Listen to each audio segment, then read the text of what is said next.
Hi! Last video we talked a lot about circles, what they were, their basic properties and definitions.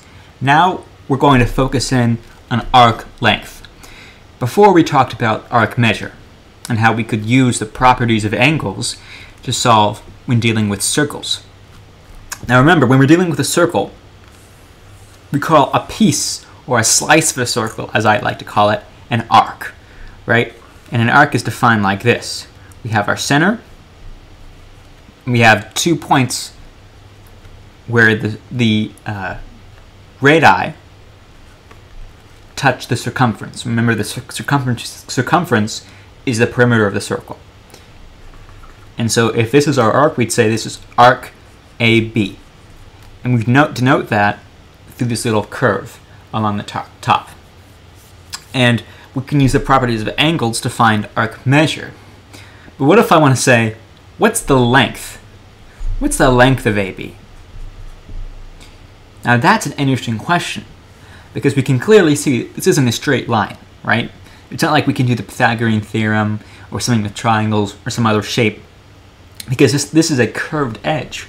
How can we find the length of a curved edge? Well, it all starts with a clever little proportion, all right? And that is this arc length. The ratio between this arc length and the circumference is equal to this angle, I'm going to call it ABP, over 360. In other words, the proportion between this angle and the whole circle is the same as the proportion of this length and the length of the whole circle, right? So if this were, say, I don't know, 90 degrees, obviously this is not drawn to scale. And we were given, say, the radius of the circle was, I don't know, 4, right? That tells us the circumference, which is 2 pi r. Well, the radius is 4, so that means our circumference is 8 pi. So we have AB over 8 pi is equal to 90 over 360. And now it becomes fairly easy to solve. AB over 8 pi equals 1/4, right? So we cross multiply and we get 4AB equals 8 pi, or AB equals 2 pi. Right, so the underlying principles that we're going to be working with for arc length are pretty simple. They're all just proportions. But they can be pretty tricky just because we're dealing with these newfangled properties of circles. So in this video, we're going to do a bunch of arc length problems to cover all the challenges and differences that you might see in these types of problems. Starting with this one. All right, we're going to use both our properties of angles and our properties of circles to solve this one. So I have a circle here, right, with center P. I'm going to call them all our centers P just because I like that letter. All right, and I'm going to go ahead and do the labeling here. Right, this is A, this is D, this is B, and this is C. I'm labeling them counterclockwise. Right, I know that this length, PB, is 8, and this angle measure right here is 60 degrees. And I want to know the length of DC. Well, what is DC? Well, DC, it starts here and it goes until here. So from here to here, that's what I want to know. This part right here, how long is that? Well, what can I do? Clearly, I don't have an angle measure that I can set up a convenient proportion with, but let's use the properties of angles to help us get closer. I notice here, APD and BPC are vertical angles, and we know that vertical angles are congruent. So if this is 60, then this has to be 60. This doesn't exactly help us because we still don't know what this is. Then we realize, well then, if those two are vertical angles, then these two angles have to be vertical angles. So this, which is the angle that we want, I'm going to put a star just so we know it's important, has to be equal to this angle, Well, what does this tell us about the entire circle? Well, we know all these angles have to add up to 160 degrees. 360 degrees. So what we really say is 60 plus 60 plus 2 times whatever the angle that we want is. That is all equal to 360. All right, and if we solve that, we get 360 equals 120 plus 2x, and it becomes simple algebra. 240 equals 2x. 120 is x. So we know that this angle measure has to be 120 degrees. And now we're off the races. We can write our proportion. All right, we know on one side of our proportion, which is our angle measure, we have 120 over 360. But what about our arc length? We don't know DC, but what's the total circumference? Well, we know our radius is 8. It means our circumference, which is 2 pi times the radius, is 16 pi. So that has 16 pi here. And now we solve.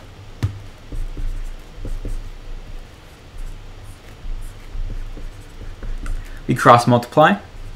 3dc equals 16 pi. dc equals 16 thirds pi. Just like that, we have our answer. Now, let's do another one, where we're going to be using more of the properties of circles and less of the angle properties. So let's say we have a nice big circle here. I don't think I'm capable of drawing a circle, but I'll do my best shot. We'll label it like this. All right, this is A, this is C, and this is B. And we want to find the length of ABC. Right, ABC from here to here to here. So all of this right here is what we want to find. We know this is 111 degrees, and this angle is 129 degrees. We know the radius of the circle is 6. So what's the length of ABC? Well, first let's think about angle measurements. The angle measurement of ABC is the angle measurement of this, APB, plus the angle measurement of BPC. So it's 111 plus 129, which is 240. So as our proportion, we have 240 over 360 is equal to ABC over the circumference. And now what's the circumference? Well, we know the circumference is 2 pi times the radius. The radius is 6. So the circumference has to be 12 pi. So to rewrite that, we have 2/3 equals ABC over 12 pi. I'm going to cross multiply. So that's 24 pi equals 3 ABC. Simplifying, 8 pi equals ABC. That's our answer right there. We've solved the problem. Now, last but not least, and I'll admit this is a bit of a tricky one. All right. So we'll have to put everything together for this. All right. It's close to being a better circle. Maybe I am improving. All right, and here's what we're going to have here. This is A, this is P, this is C. This right here is B. And we want to find the length of arc BC. BC from here to here, so this length here. We know that APB, so this angle here, is congruent to angle BPC, so this angle right here. These two are equal. And we know that this angle right here is 152 degrees. And finally, the radius is 4. So let's first start by finding the angle measurement of BC. Now, since this angle here, which I'm going to call X, which is what we want, is equal to this angle here, well then this angle is also x. And since we know that the total number of sum of all the angles in a circle has to be 360 degrees, we have x plus 152 has to equal 360. So 2x plus 152 equals 360. All right, now it's time to do a bit of subtraction. We get 2x equals 208. So x has to equal 104. All right. So now we have our proportion, at least one side of our proportion. We have 104 over 360 equals BC over the circumference. The circumference, as always, you might be getting kind of bored of this by now. It's 2 pi times the radius. The radius is 4, so the circumference is 8 pi. We put that 8 pi right here. And now we cross multiply and solve. Pretty standard. And so we end up getting, just to save you the math, because the numbers being kind of funky like this, they're a little cumbersome. We end up getting that BC